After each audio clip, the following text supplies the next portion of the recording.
Donc là, les garçons, on va visiter le château de Beauregard. Cette famille normande ne fait pas une simple promenade du dimanche.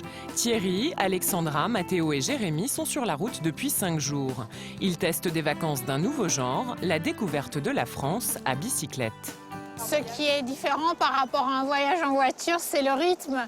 Le vélo, ça va beaucoup plus doucement, on profite du paysage. C'est bien agréable de passer ce moment en famille. Leur programme de la semaine, une boucle de 150 km à la découverte des châteaux de la Loire. Un séjour sportif, culturel et ludique qui plaît à toute la famille. Les châteaux en voiture, ça ne m'aurait pas du tout plu. C'est plutôt le fait d'être dehors, de prendre le vélo, de faire du sport. Pour Jérémy, 10 ans, ce premier voyage à vélo est une révélation. Contre toute attente, il en redemande. On pourra encore faire 2 semaines. Moi, j'ai quand même 40 kilos à tirer, jeune homme. Un Français sur 3 fait du vélo régulièrement, mais la dernière tendance, c'est de se servir de sa fidèle monture pour visiter. En moyenne, les cyclotouristes passent 4 à 5 heures par jour sur leur vélo et font entre 25 et 40 km. Économie d'essence, pique-nique au bord des chemins, passer ses vacances à 2 roues est en plus très économique. Alors, qui sont les amoureux de la petite reine? Tout le monde peut-il partir en vacances à bicyclette? Salut Christian, j'ai une réservation pour toi. Céline travaille dans une agence touristique d'un nouveau genre. Elle propose des séjours à vélo, tout compris. C'est ce qu'on appelle le cyclotourisme.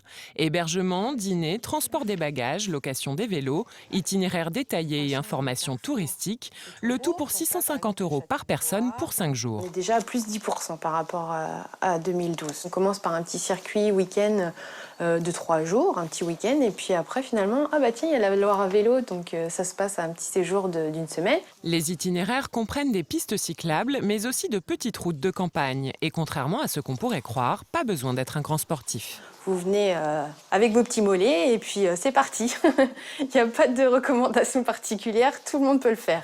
L'important, c'est d'aller à son rythme et d'avoir une bonne monture. Christian, 30 ans de vélo à son compteur, s'occupe du parc de l'agence.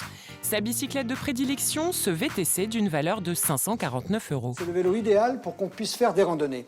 On a 2-3 ingrédients qui sont très importants, c'est-à-dire qu'on a un cadre en alu avec des grandes roues, un freinage très souple. Le cadre en aluminium rend le vélo plus léger et les grandes roues réduisent le pédalage. Des détails qui ont leur importance quand on passe sa journée en selle. Notre famille, elle, a tout organisé seule pour limiter les coûts. Ils ont dépensé 1 500 € pour 4 tout compris, 25% de moins qu'un voyage organisé. Tu peux mettre ça sur ton vélo? Après une nuit en auberge, c'est l'heure du départ. Notre famille va pédaler pendant plus de 3 heures aujourd'hui. Pour le transport des bagages, Thierry utilise la vieille carriole de ses enfants.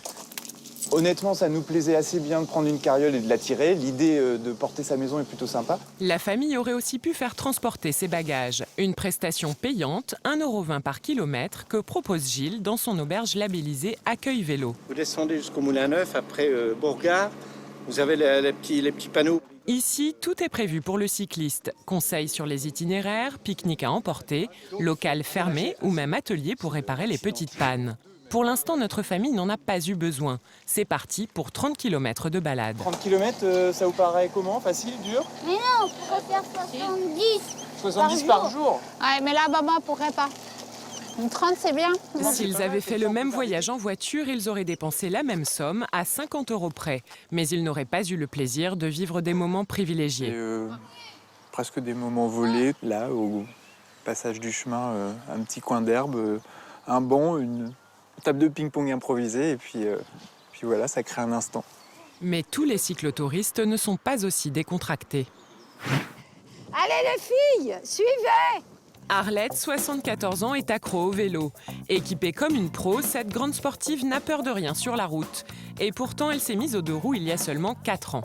Je sens surtout bien le soleil qui chauffe le dos, c'est le bonheur total. La septuagénaire a de l'énergie à revendre. Elle a effectué plusieurs séjours à l'étranger, 850 km de bicyclette en Chine ou encore 400 en Jordanie en plein désert. Quand il faut pousser dans le désert du Wadi Rum un énorme VTT en très mauvais état, c'est dur.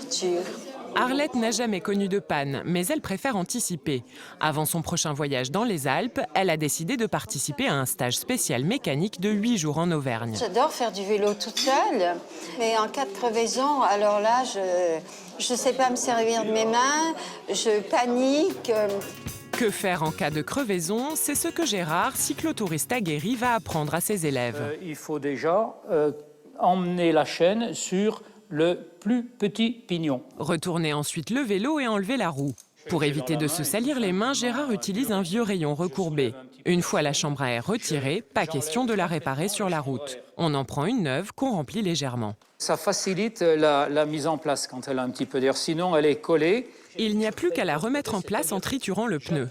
En tout, cette manipulation ne dure pas plus de 10 minutes. Comment Arlette va-t-elle s'en sortir? Oh là là, ça va être très dur. Je sais pas dans quel sens ça doit aller. Oui, mais de l'autre côté, si tu tiens pas, tu peux tourner pendant 2 jours. Finalement, 30 minutes plus tard... Ouf, mission accomplie. Avec beaucoup d'assistance quand même. Je sais maintenant comment ça fonctionne et je pense pouvoir réparer. Plus rien ne fait maintenant peur à Arlette. Ah, voyager en vélo, c'est épatant.